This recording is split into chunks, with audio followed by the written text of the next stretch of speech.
പഴമയുടെ രുചിയിലേക്ക് എല്ലാവർക്കും സ്വാഗതം. ഇന്ന് ഞാൻ ഉണ്ടാക്കാൻ പോകുന്നത് ഒരു പുതിയന റൈസാണ്, പുതിയനയുടെ ചോറ്. അതിന് ഞാൻ ഒരു കൈപ്പിടുത്തം പുതിയന എടുത്തു വച്ചിട്ടുണ്ട്, മല്ലിയില എടുത്ത് വെച്ചിട്ടുണ്ട്. ഞാൻ കഴുകിയില്ല, ഇത് കഴുകി നന്നായിട്ട് വൃത്തിയാക്കി ഈ തണ്ടെല്ലാം കളഞ്ഞെടുക്കണം. അതിനു വേണ്ടി ഒരു സവാള ചെറുതായിട്ട് അരിഞ്ഞു വെച്ചിട്ടുണ്ട്, ഒരു തക്കാളി അരിഞ്ഞു വെച്ചിട്ടുണ്ട്, 2 പച്ചമുളക്, 2-3 ഏലക്ക, ഗ്രാമ്പു, പട്ട ഇത്ര എടുത്ത് വെച്ചിട്ടുണ്ട്. പിന്നെ ഒരു ചെറിയ കഷ്ണം ഇഞ്ചി, 2-3 അല്ലി വെളുത്തുള്ളി, പിന്നെ ഒരു 1.5 കപ്പ് ജീര റൈസാണിത്, അതെടുത്ത് വെച്ചിട്ടുണ്ട്. പിന്നെ ഞാൻ ബട്ടർ എടുത്ത് വെച്ചിട്ടുണ്ട്. ഞാൻ ബട്ടർ ഉപയോഗിച്ചാണ് ഇന്ന് ഉണ്ടാക്കുന്നത്. നെയ്യാണ് ഇരിക്കണമെങ്കിൽ നെയ്യിട്ട് ഉണ്ടാക്കാം, നെയ്യും ഇല്ലെങ്കിൽ സൺഫ്ലവർ ഓയിലോ ഏതെങ്കിലും ഓയിൽ ചേർത്ത് ഉണ്ടാക്കുന്നതിനും കുഴപ്പമില്ല, അതിൻ്റേതായ ടേസ്റ്റ് വ്യത്യാസം അറിയാം. ഇനി ഞാനിത് നന്നായിട്ട് കഴുകി വൃത്തിയാക്കി എടുക്കാം. ഇഞ്ചി, വെളുത്തുള്ളി, പച്ചമുളക് ഇത് നന്നായിട്ട് അരച്ചെടുക്കുക.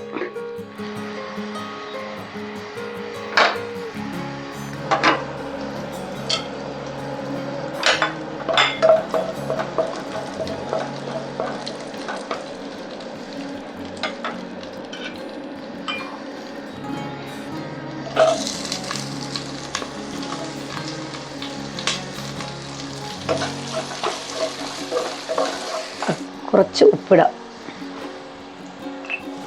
ഉള്ളിയൊക്കെ മൂത്തിട്ടുണ്ട്, ഇനി തക്കാളി ഇടാം.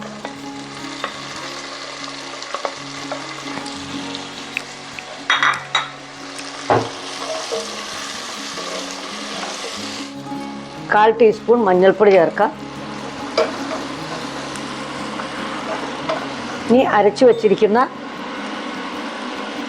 മല്ലിയിലയും പുതിനയിലയും ചേർത്ത് നന്നായിട്ട് ഇളക്കി അത് എണ്ണ തെളിയുന്നിടം വരെ ഇളക്കണം.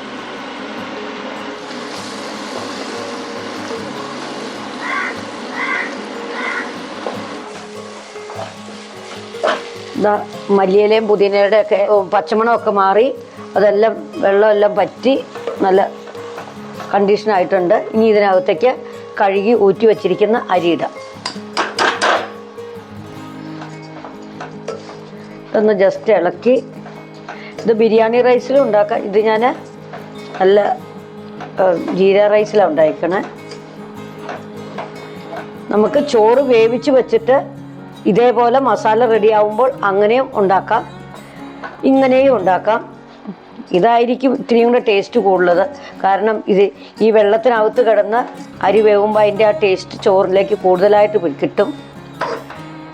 1 ഗ്ലാസ് അരിക്ക് 2 ഗ്ലാസ് വെള്ളം, കുക്കറിലാണെങ്കിൽ 1 ഗ്ലാസ് അരിക്ക് 1.25 ഗ്ലാസ് വെള്ളം, അങ്ങനെയാണ് അതിൻ്റെ കണക്ക്. ഇതിനകത്തേക്ക് ഞാൻ ചൂടുവെള്ളം ഒഴിക്കുകയാണ്.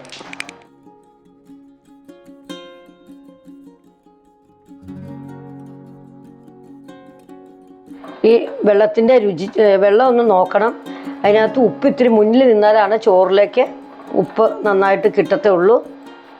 ഇനി ഇത് അടച്ചു വെച്ച് ആദ്യം ഒന്ന് ഹൈ ഫ്ലെയിമിൽ വെച്ച് തിളച്ചതിന് ശേഷം ലോ ഫ്ലെയിമിൽ വെച്ച് വേവിച്ചെടുക്കാം.